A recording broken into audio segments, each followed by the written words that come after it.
예배 가운데 주시는 하나님의 말씀은 신약성경 마태복음 6장 12절에서 15절까지의 말씀입니다.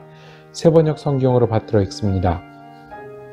우리가 우리에게 죄 지은 사람을 용서하여 준 것 같이 우리의 죄를 용서하여 주시고 우리를 시험에 들지 않게 하시고 악에서 구하여 주십시오. 나라와 권세와 영광은 영원히 아버지의 것입니다. 아멘. 너희가 남의 잘못을 용서해주면 너희 하늘아버지께서도 너희를 용서해 주실 것이다. 그러나 너희가 남을 용서해 주지 않으면 너희 아버지께서도 너희의 잘못을 용서해 주지 않으실 것이다. 아멘. 새로운 관계를 어떻게 시작할까요? 벌써 오래전 이야기입니다. 제가 인터뷰를 받았던 그런 자리가 있었습니다. 저는 혼자 여기 앉아 있고요. 이렇게 쭉 둘러서서 이렇게 인터뷰를 하는 거예요. 그 교회 분들은 자기네들끼리는 다 준비를 해가지고 들어오시고 저는 혼자 처음 임하는 겁니다. 익숙해지지 않더라고요. 인터뷰는 항상 우리를 쫄게 합니다. 말 한마디 잘못해서 그 다음엔 어떻게 할까 하는 생각이 편치 않게 합니다. 인터뷰를 돌아가면서 묻는 겁니다. 목사님은 어떤 분이십니까? 무엇 하십니까? 하다가 저한테 딱 걸린 질문이 하나 있습니다. 뭐냐면 목사님은 사람 때문에 스트레스를 받으면 어떻게 푸시나요? 이렇게 묻는 거예요. 제가 예상하지 못했던 질문이에요. 저는 교회 교인들이 목사한테 그 질문을 할 거라고 준비하지 못했어요. 사람 때문에 스트레스를 받으면 어떻게 푸냐는 거예요. 그 질문을 받고 잠시 생각하기를 어떤 대답을 기대하실까 하는 생각이 든 거예요. 그러면 스트레스를 어떻게 푼다고 대답을 원하실까? 저는 골프를 칩니다. 아니면 저는 영화를 봅니다. 아니면 저는 뜨개질을 합니다. 이렇게 기대를 하실 것 같은 거예요. 그런데 저는 그거를 전부 안 하고 있거든요. 골프도 안 하고 뜨개질도 못 하고 운동이라고는 숨쉬기 운동 열심히 하고 있고 이러니 어떻게 해요? 그래서 말을 바꿀까? 매운 거를 먹어서 속을 풉니다. 아니면 영화를 봅니다. 그러다가 있는 그대로 얘기했습니다. 저는 예배드리잖아요. 그랬어요. 저는 새벽 예배를 인도해야 되잖아요. 이번에는 그분들이 황당해 하셨습니다. 사람 때문에 스트레스를 받으면 어떻게 푸냐고 물었는데 저는 새벽 예배를 드리잖아요. 이렇게 대답을 한 거예요. 그 순간 알았습니다. 저를 되게 재미없는 목사로 여기겠구나. 다른 취미를 얘기한다든지 다른 재밌는 거를 얘기해야 되는데 정말 아무것도 아닌 대답을 했어요. 그때 막 머리가 돌아갔습니다. 자전거를 탄다고 얘기를 할까? 아니면 한국 드라마를 본다고 얘기할까? 그리고는 이제 어디로 흘렀는지 모르게 당황한 순간이 되었습니다. 같은 질문을 드리고 싶습니다. 여러분들도 사람 때문에 스트레스를 받으십니까? 그분들은 목사인 저한테도 물었습니다. 사람 때문에 스트레스 받으시죠? 그러면 어떻게 푸르십니까? 여러분들은 사람 때문에 스트레스를 받으시면 어떻게 푸십니까? 스트레스를 받으십니까? 풀기는 하셔야 되잖아요. 어려운 순간들이 있잖아요. 어딜 가나 우리가 마음에 맞는 사람이 있고 마음에 맞지 않는 사람들이 있어요. 어딜 가나 나한테 도움을 주는 사람이 있고 나한테 방해를 하는 사람이 있어요. 어딜 가나 내가 친한 사람이 있고 내가 친하기 힘든 사람들이 있어요. 나에게 유익을 주는 사람이 있고 손해를 끼치는 사람이 있어요. 어딜 가나 있어요. 그리고 그 사람들의 관계 때문에 나는 스트레스도 받고 때로는 상처도 받아요. 힘들게도 돼요. 어떻게 푸십니까? 우리만의 문제가 아니에요. 직장을 옮기는 사람들에게 물었습니다. 직장을 왜 옮기십니까? 왜 이 직장을 다니다가 다른 직장으로 옮기십니까? 그럼 우리가 예상한 답이 그대로 나와요. 네, 연봉이 더 좋습니다. 저쪽에 가면 더 많은 대우를 해줍니다. 일하는 환경이 훨씬 좋습니다. 야근도 없고 그 다음에 휴일도 많습니다. 그리고 꼭 빠지지 않는 게 있어요. 여기 사람들하고 힘들어서요. 여기 사람들하고 힘들어서요.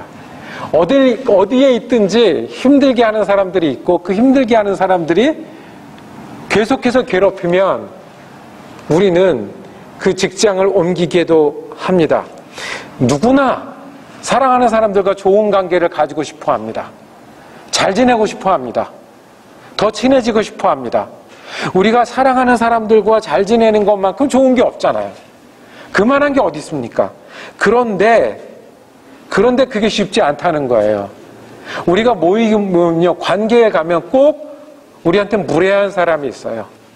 꼭 우리랑 안 맞는 사람이 있어요. 꼭 정이 안 가는 사람이 있어요. 꼭 우리를 힘들게 하는 사람이 있어요. 10년 만에 만나도 좋은 사람이 있고 10년 만에 만나도 또 안 만나고 싶은 사람이 있더라고요. 언제나 가도 따뜻한 사람이 있고 만난 지 오래돼도 계속해서 내 마음을 힘들게 하는 그런 사람들이 우리에게는 있어요. 항상 있어요. 그래서 우리는 사랑하는 사람들하고도 지내기 힘들고 사랑하는 사람들에게 상처를 받았다고 하고 고민해. 멀리 갈 필요도 없어요. 여러분들 고민하게 하고 입맛이 떨어지게 하고 잠을 못 자게 하는 이유가 어디 있습니까? 일이 잘못해서 그런 게 더 많습니까? 아니면 사람들 때문에 그런 게 더 많습니까? 남의 일이 아닙니다. 이렇게 우리는 원하지만 잘 되지 않아요. 안다고 되나요? 관계를 좋게 하는 방법을 안다고 노력한다고 되나요? 우리 다 압니다. 어떻게 하면 관계를 좋게 합니까? 잘 해주면 관계가 좋아져요. 근데 그렇게 되나요? 내가 정말 잘해주게 되나요? 잘해주게 된다고 그것이 돌아오게 되나요? 칭찬하면, 비난하지 말고 칭찬하면 저 사이가 좋아진다면서요. 근데 정말 그렇게 되나요? 되는 경우도 있고 안 되는 경우도 있어요. 그래서 교회도 힘들어요. 서로 사랑하라고 모인 우리가 그래서 힘들어요. 서로 기도하자고, 서로를 위하자고, 함께 일하자고 하는 그 교회 안에서도 저 사람만 아니면 교회 다니면 나겠는데, 기도 제목이 어떤 거냐면 하나님 나라 그리고 선교가 아니라 내가 누구 때문에 힘들어요로 채워지는 게 교회 안에서도 모임 모습이에요.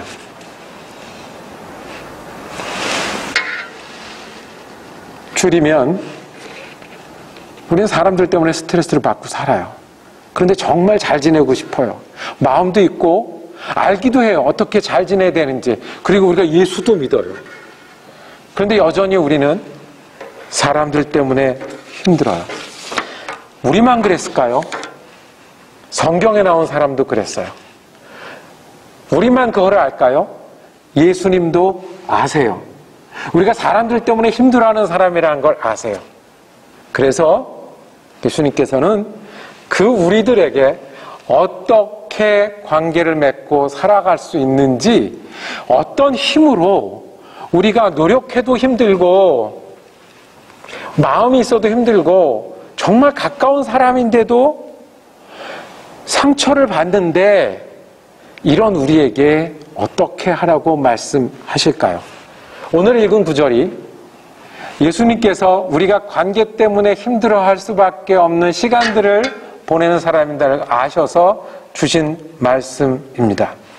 첫 번째, 예수 믿는 사람들은 어떻게 관계를 맺어가냐면 기도해야 합니다.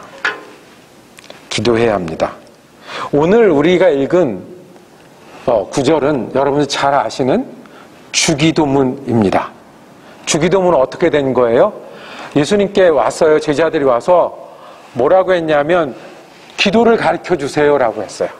이렇게 기도하라라고 해서 가르쳐 준 거예요. 그 기도 내용 중에 어떤 내용이 있습니까? 제일 먼저 하나님을 누구라고 불러요? 하늘에 계신 우리 아버지라고 불러요. 그 다음에 하나님의 뜻 이야기도 해요. 하나님 나라 이야기도 해요.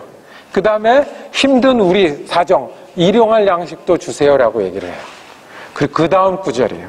예수님이 가르쳐 주신 몇 구절 되지 않는 기도 구절 중에 이 구절이 있어요. 이렇게 기도하라 라고 말씀했어요. 우리 잘 아는 구절이지만 12절, 여러분 외우시는 분도 계실 거예요. 12절 말씀을 우리가 같이 한번 읽어보겠습니다. 12절입니다. 시작. 우리가 우리에게 죄 지은 사람을 용서하여 준 것 같이 우리의 죄를 용서하여 주시고. 네. 사람들과 어떻게 지내는지를 어떻게 하라고요? 기도하라고요. 그것도 적당히 기도하라고가 아니라 우리가 매일매일 외우고 모였을 때 흩어지기 전에 같이 외우고 마치는 그 기도 가운데 뭐가 있냐면 사람들과 어떻게 지내야 되는지에 대해서 말씀해 주셨어요. 우리가 우리에게 죄 지은 사람을 용서하여 주는 것 같이, 여기서 죄라는 단어는요, 우리가 평소 때 알고 있는 죄와 조금 다른 단어를 썼어요. 이 호페일에 마타라는 원어를 썼는데요, 이 뜻은 빚이란 뜻이에요. 빚. 우리가 빚 지는 거 있잖아요. 갚아야 되는 거. 죄는 빚이라고 쓰신 거예요. 여기서 죄가 빚이래요. 빚은 뭐냐 하면 우리에게 죄 지은 사람을 용서했다는 것은 다른 사람이 나에게 빚을 졌다는 거예요. 응당히 나에게 할 대접을 안 한 거예요. 응당히 나를 존중해야 되는데 존중하지 않은 거예요. 응당히 나에게 줘야 되는데, 마음을 줘야 되고 시간을 줘야 되고 같이 해야 되는데 그렇지 않았어요. 이게 빚이 된 죄예요. 이게 빚이에요. 그래서 이 빚은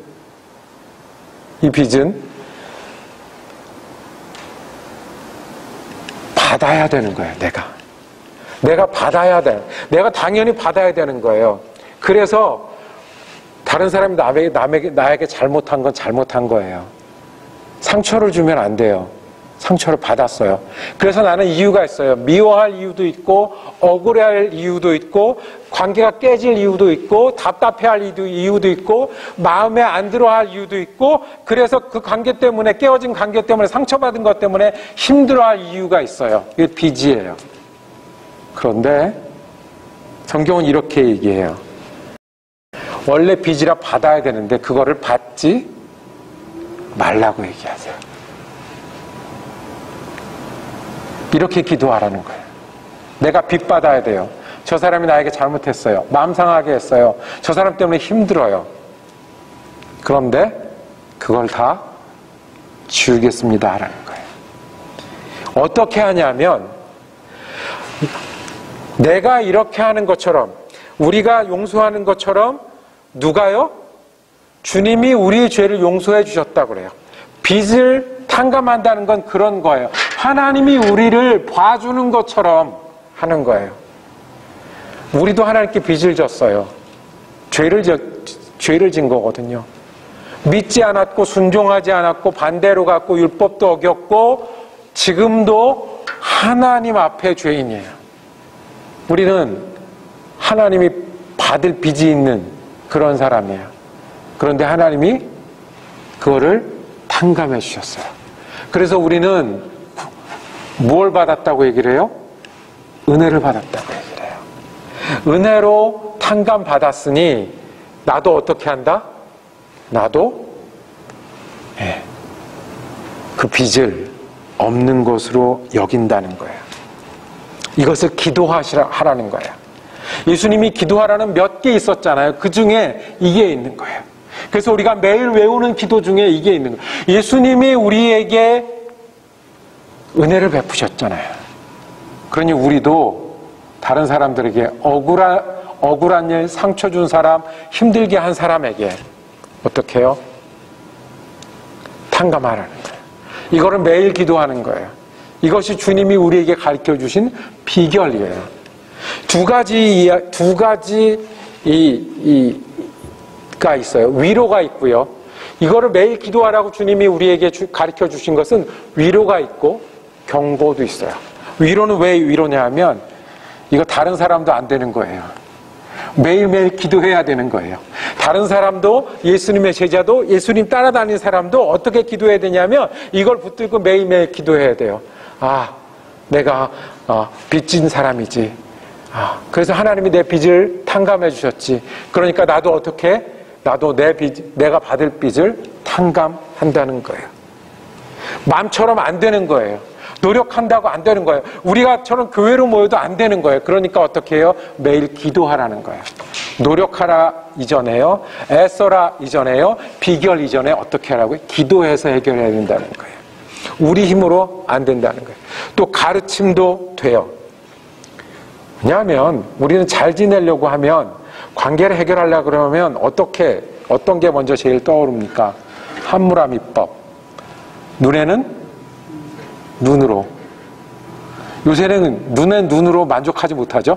한 대 맞으면 두 대를 쳐야 다음에 건드리지 못한다. 이게 지내는 법이에요. 나에게 잘해주는 사람은 고맙고 내 마음에 안 드는 사람은 싫어요. 그럴 수밖에 없어요.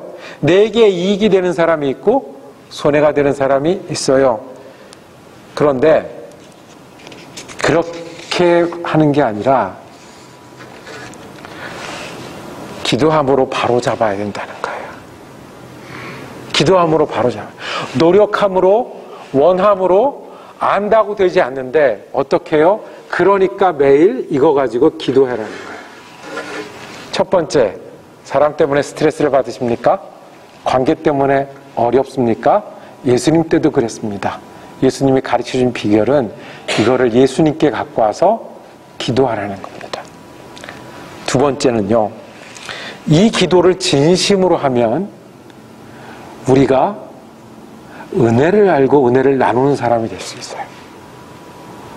이 기도를 진심으로 하잖아요. 어떤 기도요? 내가 탕감해 줍니다. 라고 진심으로 기도하면 우리는 하나님의 은혜를 알고 은혜를 나누어 줄 수 있는 사람이 돼요. 우리가 주님께 은혜를 받았잖아요. 은혜를 받았잖아요. 자, 예수님이 이렇게 기도하라고 가르쳐 주셨어요. 내가 용서한 것 같이 우리 죄를 용서해 주십시오. 라고 기도하는 걸 가르쳐 주셨을 때 이미 예수님은 무엇을 결정하신 거예요? 우리를 용서하시기로 결정하신 거예요. 용서하시기로. 이게 은혜예요. 그 예수님께 용서받은 은혜의 크기가 얼마나요? 예수님이 우리를 용서하기 위해서 무슨 일을 하셨는지 아십니까? 오셨어요. 하늘 영광 버리고 이 땅에 오셨다고요. 용서하기 위해서 전화 건 정도가 아니고요. 오셨어요. 오신 다음에 예수님이 뭘 하셨는지 아십니까? 용서받은 사람이 어떤 사람인지 가르치시고 보여주셨어요. 그리고 예수님이 어떻게 하신지 아십니까? 용서의 대가도, 용서의 본도, 용서의 피도 흘리셨어요. 그리고 지금도 예수님 약속하셨잖아요. 내가 너희를 위하여 주는 언약의 피다. 나는 하늘나라에서 너희랑 다시 마실 때까지 기다리겠다. 우리의 빚을 탕감해 주려고. 원래 빚은 우리가 갚아야 되는데 그렇게 하셨어요. 우리가 이 기도를 진심으로 할 때 우리가 은혜가 보이고요. 은혜가 보이면 우리가 다른 사람에게도 은혜를 나눌 수 있는 마음이 돼요. 아는 게 알아서도 되지 않고 노력해도 되지 않는 게 은혜에 녹으면 돼요. 그 은혜 앞에서 예수님의 은혜의 크기와 내가 받을 빚의 크기를 볼 수밖에 없는 거예요. 저 넓은 미시간 호수 앞에서 바가지에 물 퍼가지고 이게 더럽다고 고민하고 있는 거예요. 비행기 타면 바다를 건너서 한국에도 가고 유럽에도 가는데 그 비행기 앞에서 비행기 타는 공항에 가까운 데 주차하겠다고 서로 싸우는 거예요. 비행기 앞에서 주차 옆에 칸에 하겠다는 거 부끄럽잖아요. 미시간 호수 앞에서 바가지 물 들고 있는 거 우습잖아요. 하나님의 은혜를 받았으니 내가 그것에 조금을 나눠 줄 수 있는 거예요. 이게 한 번에 되나요? 그래서 주님이 말씀해요. 이렇게 기도하라. 우리가 그래서 매일 기도하잖아요. 아침 저녁으로 기도하는, 우리의 죄를 사하여 준 것 같이, 우리가 죄를 사하여 준 것 같이 우리의 죄를 사하여 주시옵소서. 녹이고 녹을 때까지, 억울함의 빛이 녹을 때까지, 상처의 빛이 녹을 때까지, 마음에 안 드는 빛이 녹을 때까지.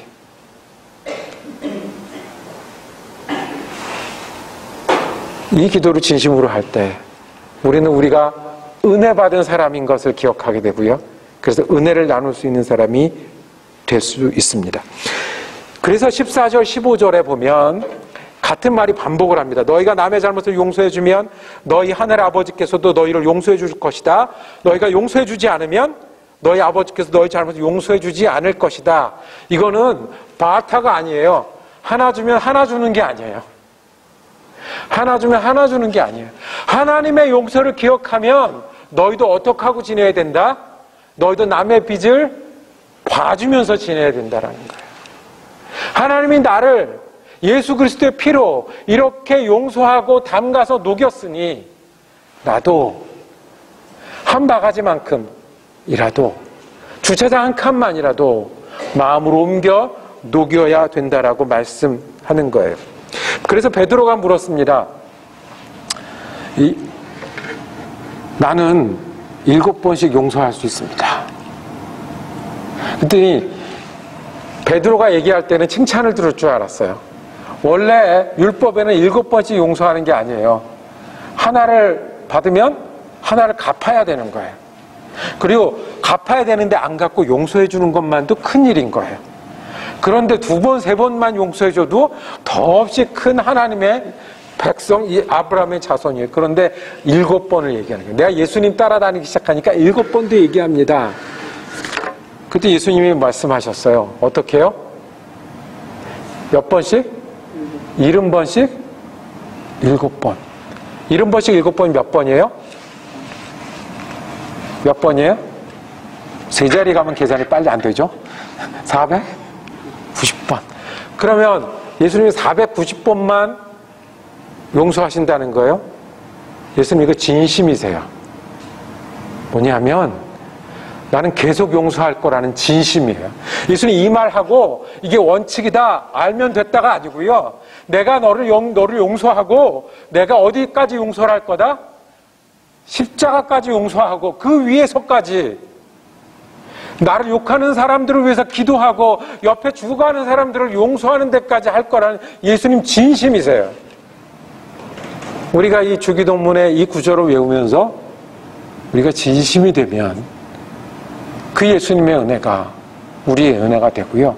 그러면 우리 속에서 관계가 녹아서 억울하고 밉고 안타깝고 상처된 것들이 은혜로 바뀌기 시작한다는 그 진심을 말씀하시는 거예요.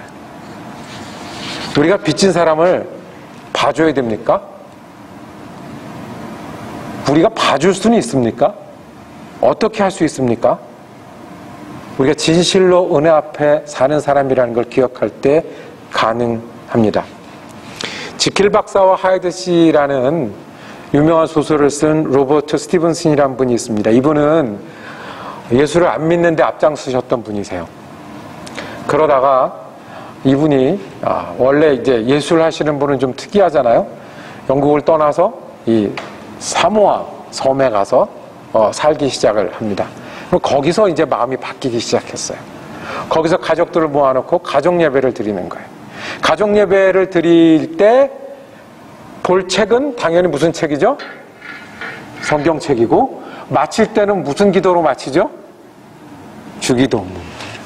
가족 예배를 드리면서 기도를 하다가 중간에 이 스티븐슨이라는 분이 일어서서 나갔어요. 근데 이 스티븐슨이라는 분이 아픈 거를 그 아내가 알고 있었거든요. 그래서 무슨 문제가 있나 보다라고 따라 나갔어요. 무슨 문제가 있으십니까? 문제가 있어요. 그때 얘기했어요. 오늘은 내가 주기도문을 외울 수 없어요. 무슨 구절 때문에? 이거. 우리가 우리에게 죄진자를 사해준 것 같이.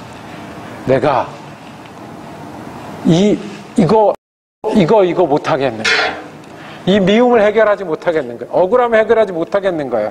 그래서 나는 기도하다 못 마치고 일어났다는 거예요. 그분만의 이야기입니까? 우리 이야기 아닌가요? 남의 얘기인가요? 우리는 지금도 마음에 안 드는 사람 하면 떠올리는 이름이 있고요. 나를 힘들게 하는 사람 이름들이 있어요. 속상하게 하는 사람이 있어요. 어디서 해결하겠습니까? 어디서 녹일 수 있겠습니까? 내가 싸운다고 해결해야 되겠습니까? 그 사람에게 가르친다고 바뀌겠습니까? 그래서 주님은 우리에게 이렇게 기도하라고 말씀하셨습니다. 이 기도하면서, 진실로 기도하면서 하나님의 은혜 앞에 앉으면서 우리의 빚을 녹여내라고 말씀하십니다. 한 번에 안 될 수는 있습니다. 그럼 어떻게 하면 될까요? 오늘 하고 내일 하고 모레 하고. 목사도 미운 사람이 있을까요? 목사도 억울한 사람이 있을까요? 목사도 스트레스 받는 사람이 있을까요? 그런데 주기도문 해야 되잖아요. 말씀 전해야 되잖아요. 그런데 말씀 앞에 서면 어떻게 돼요? 하나님의 은혜잖아요. 복음이잖아요. 그거 가지고 할 수 없잖아요. 근데 매번 그렇게 될까요? 한 번 해서 안 되면 두 번 해야 되고, 두 번 해서 안 되면 세 번 해야 되고. 그래서 주님 말씀하신 거죠. 이렇게 기도하라. 두 가지 말씀했습니다. 관계 스트레스 받을 때 안다고 하고 싶다고 되지 않습니다. 그래서 주님 기도하라고 하셨습니다. 그리고 이 기도를 진심으로 할 때 우린 주님의 은혜 앞에서 우리가 은혜를 나눌 수 있는 사람이 됩니다. 마지막으로, 그러면 어떻게 할까요? 기도하고 일어서셔서 다른 사람을 볼 때도 이 기도를 해야 되는 사람으로 보는 거예요. 어떻게 해요? 내가 억울한 사람, 내가 마음에 안 드는 사람, 나를 힘들게 하는 사람도 이 기도를 해야 되는 사람이에요. 오해하지 마세요. 저 사람이 이 기도를 해가지고 변해야 돼, 이 기도를 해가지고 나한테 잘해야 돼, 이게 아니고요. 저 사람도 잘하고 싶은 게 있는데 안 되는 사람이에요. 저 사람도 사람 때문에 힘든 사람이에요. 저 사람도 사람 때문에 마음 아픈 사람이에요. 그러니 이렇게 기도해야 되는 그 사람들 중에 저 사람도 들어가는 그런 약한 사람이고 부족한 사람이에요.